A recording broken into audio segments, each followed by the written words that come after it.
আসসালামু আলাইকুম। কেমন আছেন সবাই? আজকে মূলত গুগলের রিসেন্ট যে আপডেট আছে, এই আপডেট নিয়ে কথা বলব। পার্সোনালি এই আপডেটটা আমার অনেক পছন্দের। আমি শনিবারের জন্য অপেক্ষা করছিলাম যে শনিবারে ফ্রি হয়ে আমি এই আপডেট সম্পর্কে ১০ থেকে ১৫ মিনিটের একটা কমপ্লিট ভিডিও বানাবো এবং যারা আমার ভিডিও ফলো করেন, বিশ্বাস করেন খুব ইজিলি এই আপডেটটা সম্পর্কে বুঝতে পারবেন আপনি। কেন এই আপডেট নিয়ে আসছে, কাদের বেনিফিট হবে, আপনি এই ধরনের আপডেট থেকে বাঁচার জন্য কী করবেন, এটার একটা কমপ্লিট গাইডলাইন দিয়ে দিব। এখন দেখেন, আপনারা যদি স্টাডি করতে চান আমি এটার লিঙ্কটা দিয়ে দিব ডেসক্রিপশনে। আপনারা এখান থেকে গুগলের যতগুলো আপডেট আছে গুগল সার্চ সেন্টার থেকে আপনি স্টাডি করতে পারেন এবং আপনি জানতে পারেন। যেহেতু আমাকে মূলত ১১২,০০০ স্টুডেন্ট ফলো করে ইউটিউবে, আমি আমার মতো করে সহজ করে এই জিনিসটা আপনাদের বুঝাই দিব, যাতে করে আপনারা ভালো করে বুঝতে পারেন এবং ইন ফিউচার যতগুলো আপডেট আসবে আমি এই আপডেটগুলো নিয়ে কথা বলবো। দেখেন, এখানে updating our site reputation abuse policy, abuse বলতে পারেন। ওকে, সাইট রেপুটেশন অ্যাবিউজ মানে কি যারা বোঝেন না তাদের জন্য আমি সহজ করে বুঝাই বলি। ধরেন আপনারা অনেকেই অ্যাফিলিয়েট মার্কেটিং করেন, অনেকেরই নিজের ওয়েবসাইট আছে, অনেকে ক্লায়েন্টের ওয়েবসাইটে কাজ করেন। ধরেন আমার একটা ক্লায়েন্টের ওয়েবসাইট আছে যেখানে আমি হেলদি রেসিপি নিয়ে কথা বলি। ভালো করে খেয়াল করে দেখেন, আমি এখানে হেলদি রেসিপি নিয়ে কথা বলি। বিভিন্ন ধরনের রেসিপি কিভাবে ক্রিয়েট করা যায়, কিভাবে বানানো যায়, কিভাবে মেনটেন করা যায়, এগুলো নিয়ে আমি ইউজারদের গাইড করি বা ইউজারদের ইনফরমেশন দিই। দেখেন, আমি যখন এই হেলদি রেসিপি নিয়ে কথা বলি তখন কিন্তু ইউজারগুলা আমার ওয়েবসাইটে আসে এই ট্রাস্ট নিয়ে, এইটা নিয়ে যে ওকে এই ওয়েবসাইটের মধ্যে ধরেন healthyRecipe.com, এই healthyRecipe.com-এর মধ্যে আসে যাতে করে তারা হেলদি রেসিপি সম্পর্কে জানতে পারে। এবং গুগলও কিন্তু এটা জানে যে এই আমার ওয়েবসাইটটা কিন্তু রেসিপি রিলেটেড ওয়েবসাইট। এখন ধরেন আমার ওয়েবসাইটে মূলত ১০ থেকে ১২,০০০ ট্রাফিক আছে। এই ১২,০০০ ট্রাফিকের কিন্তু ট্রাস্ট আছে, তারা কিন্তু আবার আমার ওয়েবসাইটে আসতে পারে। গুগল কিন্তু আমার ইউজার এঙ্গেজমেন্ট দেখে আমি যখন রিসেন্টলি কন্টেন্ট পাবলিশ করব, এই কন্টেন্টগুলোকেও গুগল এজ এ প্রায়োরিটি হিসেবে নেবে এবং র্যাঙ্কিংয়ের জন্য সে ভাববে যে ওকে এই ওয়েবসাইটের যেহেতু অথরিটি আছে, যেহেতু ট্রাফিক আছে, যেহেতু একটা গুড রেপুটেশন আছে, যেহেতু সে এটিটা ফিল আপ করতে পারছে, দ্যাট মিনস তার নতুন কন্টেন্টগুলোও ভালোই হবে। ভালো করে খেয়াল করেন, ভালোই হবে।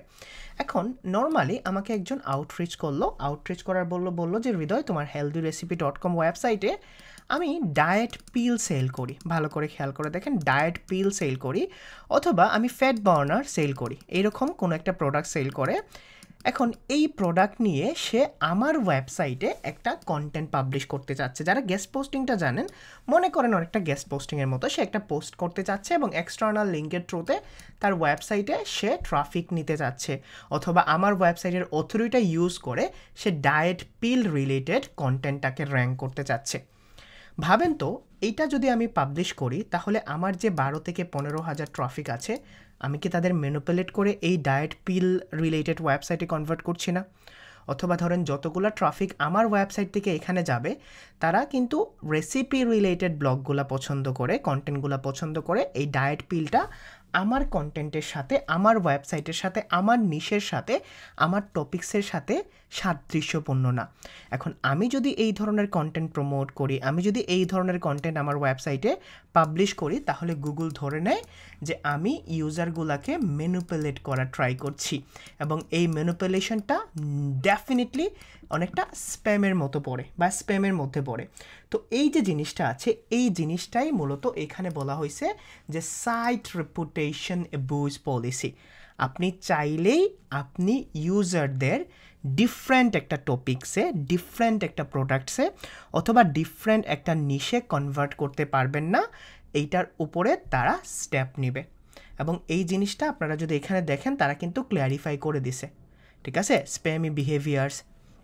তো আপনি এটা পড়ে নিন, ঠিক আছে। তারা থার্ড পার্টি কন্টেন্টে, ধরেন থার্ড পার্টি কন্টেন্টে আপনি রেফার করতে পারবেন না। যারা গেস্ট পোস্টিং করেন, অনেকটা এই গেস্ট পোস্টিংয়ের উপর বা ব্যাকলিঙ্কিং যারা করেন, যারা শুধুমাত্র ব্যাকলিঙ্কসের জন্য ওয়েবসাইট বিল্ড আপ করছেন, তাদের জন্য কিন্তু একটা রেড সিগন্যাল অলরেডি চলে আসছে। এবং যারা অ্যাফিলিয়েট করছেন, যারা ব্লগিং করা শুরু করছেন, গো অ্যাহেড ভাই। এখন আপনাদের নর্মালি আপনি আপনার কন্টেন্টের জোরে, আপনার ওয়েবসাইটের সাইলোর জুড়ে, টপিক্যাল ক্লাস্টারের জুড়ে, টপিক্যাল অথরিটির জুড়ে কিন্তু এখন মোটামুটি একটা ভালো কি পারবেন, কারণ যাদের মোটামুটি এইরকমভাবে ম্যানিপুলেট করে র্যাঙ্ক করার কি আছে তারা কিন্তু ডেফিনেটলি ডাউন হয়ে যাবে যখন এই আপডেটটা কাজ করা শুরু করবে। এখন হৃদয় ভাই, আপনি মূলত বলেন যে আমি যদি আমার সাইটে কিভাবে এই জিনিসটা থেকে সেফ থাকতে পারবো। দেখেন, গুগল যতগুলো আপডেট নিয়ে আসে, গুগলের উদ্দেশ্য একটাই রে ভাই, ঠিক আছে? গুগল যে কোনো উদ্দেশ্য নিয়ে আসুক, গুগলরা ইউজারদের ইম্পর্টেন্ট দিতে চায়, ঠিক আছে? ইউজার বিহেভিয়ার, ইউজারকে যেন আপনি ম্যানিপুলেট না করেন, ইউজাররা যেন আপনার ওয়েবসাইটে যে কন্টেন্টের জন্য আসছে আপনি এই কন্টেন্টই ইউজারদের প্রোভাইড করেন। এখন আপনাকে অবশ্যই হাই কোয়ালিটি কন্টেন্টে ফোকাস করতে হবে। যদি আপনার অ্যাফিলিয়েট বা ব্লগিং ওয়েবসাইট থাকে, আপনি হাই কোয়ালিটি কন্টেন্ট পাবলিশ করেন। হাই কোয়ালিটি কন্টেন্ট বলতে কী বোঝায়? আপনি অরিজিনাল, ডেফিনেটলি অরিজিনাল ভ্যালুয়েবল কন্টেন্টগুলো পাবলিশ করেন, ঠিক আছে? অরিজিনাল ভ্যালুয়েবল কন্টেন্টগুলো পাবলিশ করেন, যেটা মূলত আপনার যে সাইট আছে abc.com যদি একটা স্পেসিফিক নিশের জন্য হয়, ওই নিশের যে টার্গেটেড অডিয়েন্স আছে তারা যেন আপনার ওয়েবসাইটে এসে ভ্যালু পায় ভাই, ঠিক আছে? ভ্যালু পায়।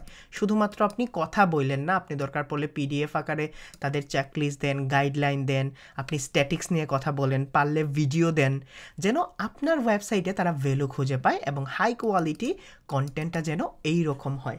আপনি অরিজিনাল কন্টেন্টটা আপনার টার্গেটেড অডিয়েন্সের উপর বেসড করে যেন কন্টেন্টটা বিল্ড করেন। সেকেন্ড হলো, আপনি পার্টনারশিপটা অ্যাভয়েড করতে হবে এখন, ঠিক আছে? আপনি অবশ্যই এমন থার্ড পার্টি কন্টেন্ট পাবলিশ করবেন না যেটা আপনার ওয়েবসাইটের র্যাঙ্কিং ম্যানিপুলেট করে বা আপনার ওয়েবসাইটের অথরিটি কাজে লাগাইয়া কোনো থার্ড পার্টি ওয়েবসাইট, আপনারা জানেন যদি কোনো থার্ড পার্টি ওয়েবসাইটকে আপনি লিঙ্ক দেন এক্সটার্নালি, ধরেন একটা গেস্ট পোস্টিং পাবলিশ করে আপনি যখন তাকে লিঙ্ক করছেন, দ্যাট মিনস গুগল কিন্তু আপনার এই পেজটাকে ক্রল করে আপনার লিঙ্কিং পেজে যাচ্ছে এবং আপনার ওয়েবসাইট, এই ওয়েবসাইটটাকে যে রেফার করছে, কিসের থ্রুতে রেফার করছে এটাও কিন্তু গুগল দেখে। তো আপনাকে অবশ্যই যে কোনো থার্ড পার্টি কন্টেন্ট পাবলিশ করে না, যদি আপনার স্পেসিফিক নিশ হয়, যদি ইনফরমেশনাল হয়, যদি আপনার ওয়েবসাইটের নিশটাকে সে প্রেফার করে, then that will be very good, ঠিক আছে? আপনার ওয়েবসাইটে একটা হাই কোয়ালিটি কন্টেন্ট আছে, আপনি ব্যাকলিংসও দিলেন, বাট আপনি থার্ড পার্টি কন্টেন্ট পাবলিশ করে আপনি আপনার ইউজারকে কখনোই ম্যানিপুলেট করতে পারবেন না। তো আপনি অ্যাভয়েড করেন এই ধরনের পার্টনারশিপ, যে পার্টনারশিপটা মূলত বা যে কন্টেন্টটাকে আপনি প্রমোট করলে আপনার ওয়েবসাইটটা হার্ম হতে পারে। তারপরে আপনি আপনার সাইটটাকে রেগুলার মনিটর করতে হবে। যারা অ্যাফিলিয়েশন করেন, আমি আবার বলছি, যারা ব্লগিং করেন ভাই, আপনি প্রতিদিন দরকার পড়লে গুগল সার্চ কনসোলে আসেন, ঠিক আছে? প্রতিদিন আপনি রেগুলারভাবে আপনার ওয়েবসাইটের পারফরমেন্স দেখেন, যে গুগল কোনো কারণে আপনার ওয়েবসাইটকে গুগল সার্চ কনসোলে দেখবেন, আপনি মেইলটাকে যদি অ্যাক্টিভ করে রাখেন, প্রতিটা অ্যাক্টিভিটি আপনাকে মেইল করবে। আপনার কোনো পেজ যদি ইন্ডেক্স না হয়, আপনার কোনো পেজের কন্টেন্টে যদি তারা ওয়ার্নিং দেয়, আপনি ওই জিনিসগুলো সিরিয়াসলি নিয়ে, যদি আপনার রেপুটেটেড কন্টেন্ট বা রেপুটেটেড পেজে এই ধরনের ওয়ার্নিং আসে, ডেফিনেটলি এই ধরনের ওয়ার্নিং নিয়ে কাজ করেন, আপনার কাজ করা দরকার। তারপরের যে জিনিসটা আছে, নর্মালি আপনি যদি এই আপডেটটাকে একদম সহজ করে বুঝেন এবং আপনি যদি এই আপডেটের পরে নিজের সাইট একটা গ্রো করতে চান, ওকে হৃদয় ভাই, ধরেন রেসিপি নিয়েই আমি এই সাইটটাকে গ্রো করব, তখন আপনার এই সব কিছু এই রেসিপি নিয়েই থাকবে।